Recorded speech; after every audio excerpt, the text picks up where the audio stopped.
They say mirrors never lie. If the one inside Harmony Estate Gym could talk, it would tell stories that could burn marriages to ash. At the center of those stories was Desmond. He was the kind of man who didn't need to talk to be noticed. Tall, smooth-skinned, muscles carved like sin. When he smiled, women adjusted their leggings. When he laughed, even wedding rings seemed to loosen a little. To the residents of Harmony Estate, Desmond wasn't just a gym instructor. He was temptation with a whistle around his neck. Before we continue, if you love the gym or you've ever met a Coach Desmond in real life, drop your location in the comments with an emoji of muscles. And hey, don't forget to subscribe. It's your way of showing love and support to the team that brings these stories to life every week. Every morning, before the sun finished yawning, cars lined up outside the estate gym. Women in bright sportswear trooped in, some claiming they came to burn fat, others to burn loneliness. "Coach Desmond, I want my waist small like last week," one would giggle. "Madam, no walla. 10 more squats and you'll disappear," he'd reply, flashing a grin that melted morals. He knew exactly what he was doing. From widows with heavy perfume to young single ladies who called him Coach Baby, Desmond had built a secret empire of desire. Every compliment was bait, every workout, a ritual. And by night, the same women who swore they were happily married sneaked into his flat under the cover of darkness. Desmond's philosophy was simple: no woman is off limits, only those I haven't trained yet. The estate gossip was endless. "That man day sweet talk people pass juju," a cleaner whispered. "You fit resist am," another replied, laughing. "Even pastor wife Don Day do number now." But behind Desmond's confident swagger was something darker, a void he never spoke of. He had grown up watching his mother serve men like gods, only to be left with nothing but bruises and bills. He made a vow young: he would never be the one used. He'd be the one in control. And for years, he was. He bought designer perfumes, new sneakers every month, and bragged that he could make any woman call him baby in 2 weeks or less. All that changed the morning a new client arrived. She came in quietly, no makeup, no noise, just grace wrapped in silence. A woman who didn't need attention to command it. "Good morning," she said, her voice low and deliberate. He turned and froze. She was stunning in a way that didn't try. Her tracksuit was white, her eyes calm, her smile faint and unreadable. "I'm new here," she said. "My name is Madame Chercher." Desmond smiled, confident as ever. "Then welcome, madam. You've just joined the best gym in the estate, and the best trainer too." She held his gaze a second too long and said softly, "We'll see about that." That night, Desmond found himself thinking about her. Not her body, her eyes. They carried something cold, almost ancient. He didn't know it yet, but the same eyes that tempted him that morning would be the ones watching him the night his life fell apart. The following Monday, the gym buzzed as usual, music, laughter, perfume drifting in the air. Even amid the noise, Desmond kept glancing at the glass doors. He was waiting. Then she appeared. Madame Chercher, dressed again in all white. No jewelry. No perfume. Just a quiet presence that made the room feel smaller. The women noticed, too. They whispered as she passed. "Who's she? She too fine. She looks strange." Desmond smiled to himself. He liked strange. "Good morning, madam," he said, voice like honey. "Morning," she replied, calm, firm, like she wasn't easily impressed. She joined the group quietly, moving with a grace that made noise feel disrespectful. Her breathing was even, her eyes focused on the mirror. She didn't flirt, didn't laugh at his jokes. While others watched him, she seemed to be watching something else, something only she could see. After class, she stayed behind. Desmond seized his chance. "You did well for a first-timer," he said, walking closer. "You sure you haven't trained before?" She gave a small smile. "A little. My last instructor didn't last long." "Didn't last." He chuckled. Her eyes met his through the mirror. "He broke the rules," she said softly. He paused. "What rules?" "The rules of touch. Some things shouldn't be touched, no matter how strong you are." Desmond laughed it off. "Ah, madam, I only touch to correct posture." Her smile didn't fade. "Then be careful where you place your hands, coach. The wrong body can stain the soul." If this story already has you hooked, Take a second to subscribe and share it with someone who loves good stories. It helps more people discover these powerful African tales. He didn't know why that unsettled him. Over the next few days, Madame Chercher became a quiet fixture, always early, always in white, always near the mirror.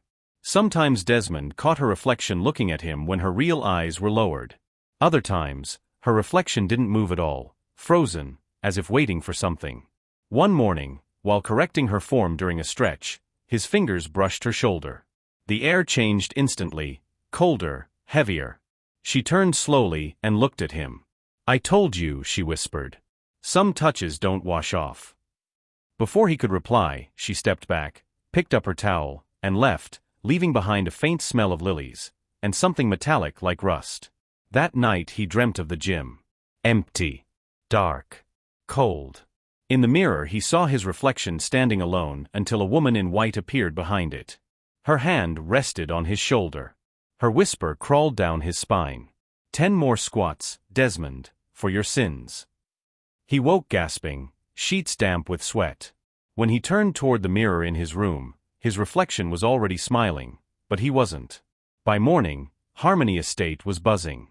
They said Coach Desmond had been shouting in his sleep. Some claimed they heard a woman's voice answering him through the window. He brushed it off. "Estate people too like gist," he muttered. But his hands trembled when he tied his shoelaces. Inside the gym, everything looked the same: rows of mirrors, polished floor, the familiar scent of sweat and perfume. Yet something felt off. The mirrors seemed to hum faintly, like quiet breathing. When he glanced at one, for a split second he saw movement behind him. He turned. Nothing. When he looked again, the reflection showed Madame Chercher standing beside him, smiling. Only, she wasn't there in the room. He blinked hard. The image vanished. Women arrived, laughing, gossiping, stretching. Desmond forced a grin. "Ladies, let's go, 20 jumping jacks." But his rhythm was off, his voice shaky. Sweat rolled down his neck even though the ACs were on. Every time he glanced at the mirror, her eyes stared back, calm, patient, waiting. Later that afternoon, as he locked up, he noticed fingerprints on the glass, slender, pale prints, right where her reflection had been. He rubbed them off, muttering, "Nonsense." But the prints smeared into the shape of a hand reaching toward him. That night he went drinking with some estate guards. "Coach," one said, "you know here? That Madame Chercher, na widow. Dem say her husband die mysteriously." Another guard lowered his voice. "Dem even talk say the man cheat on am, and he no last 1 week after she catch am." Desmond forced a laugh. Una too believe superstition. But his stomach knotted. Before we find out what happens next, tap subscribe and share this story. Someone on your list definitely knows a Desmond. When he got home, the lights flickered. He switched on the bathroom light and froze. His reflection was gone. The mirror showed the bathroom clearly, sink tiles, towel, but not him. "Jesus," he whispered. From somewhere deep inside the mirror, a woman's voice purred, "Looking for yourself, Desmond?" He stumbled backward, knocking down his toothbrush cup. The lights snapped off. In the darkness, his phone vibrated, unknown number. He answered with shaking hands. "Hello." A soft laugh. Then the same whisper, "I told you, Coach. Some touches don't wash off." The line went dead. By morning, his reflection had returned, but his eyes looked sunken, older, frightened. When he reached the gym, Madame Chercher was already there, standing by the mirror, wiping it with a white cloth. "Morning, Coach," she said without looking at him. "Did you sleep well?" He tried to speak, but his throat was dry. "Don't worry," she smiled faintly. "The mirrors are just getting to know you." The Gym of Shadows. The gym used to be Desmond's pride. Now it felt like a trap. Every corner seemed to breathe. Every mirror seemed to watch. For 2 nights straight, he hadn't slept. At 3 a.m. his phone kept lighting up with the same alert, new video from camera 2 gym floor. He'd installed the cameras himself. When he opened the clips, the color drained from his face. The gym was dark and empty, yet in the footage, the mirrors flickered. And in each reflection stood women, some he recognized, some he'd forgotten, all staring at him through the screen. He dropped the phone and ran out of the room, gasping. Before dawn, he reached the gym. But something had changed overnight. Every mirror was cracked, not shattered, cracked, as if struck from the inside. Blood-like streaks ran down the glass. "No, no, no," he stammered. The cleaner entered, dropped her mop, and screamed. "Oga Desmond. See blood for ground. I swear I no clean here since yesterday." Before he could answer, the door creaked open. Madame Schercher stepped in, spotless white as ever. Calm. Unbothered. "Good morning, coach," she said, walking across the broken glass. Her bare feet didn't bleed. Desmond's voice trembled. "Madam, what's happening here? What did you do?" "I told you," she replied gently, "some touches don't wash off." He swallowed hard. "Are you threatening me?" "No, Desmond," she said softly. "You've been threatening yourself since the first lie you told a lonely woman just to have her body. You think it's all fun until you realize bodies remember pain." Her reflection moved a second ahead of her, its eyes turning black. "You're mad," he whispered, stumbling back. "You're not human." "Human." She tilted her head, studying him like a doctor with a dying patient. "Maybe once, until men like you killed that part of me." He froze. "Do you remember Rita?" she asked. His mouth opened, but no sound came out. "She loved you," Madame Schercher continued, voice steady. "She called you Coach Baby, and starved herself to please you. When she found out you were with 3 others, she couldn't eat. Couldn't breathe. Couldn't live." She paused. "She was my sister." Desmond's heart dropped. "Your what?" "My younger sister," she said. "And now you'll learn how it feels to die slowly, too." The mirrors began to hum, louder this time, vibrating until the glass rippled like water. Faces formed in each reflection, crying, bleeding, calling his name. "Stop!" Desmond shouted, falling to his knees. "Please, I didn't mean." The lights exploded. Darkness. Then a single voice whispered from every corner. "Stretch, Desmond. Stretch for your sins." He screamed. Cold, invisible hands gripped his arms and dragged him toward the mirror. Every time you subscribe or share, you help us tell more African stories that carry meaning, mystery, and emotion. Your support keeps this heartbeat alive. When the estate guards broke in the next morning, they found the gym empty. Only the smell of lilies lingered, and on the floor, a pool of sweat shaped like a man's outline. The cracked mirrors had healed, all except one. Inside it, a faint shadow moved whenever someone said Desmond's name. As for Madame Schercher, she packed her bags that day and left Harmony Estate before sunset, humming a soft tune no one recognized. The gym stayed locked for 3 weeks. At first, people said Desmond had traveled. Then came the whispers. Some claimed he eloped with a rich client. Others swore they saw him jogging at midnight, barefoot, drenched in sweat, whispering numbers, 10, 11, 12. When the landlord finally broke into his apartment, they found only his whistle, placed neatly beside a mirror covered with a white towel. The police came and went, but nothing made sense. No blood. No struggle. No sign of escape. One morning, Madame Schercher returned, not to the gym, but to the estate office. Her rent was due for renewal.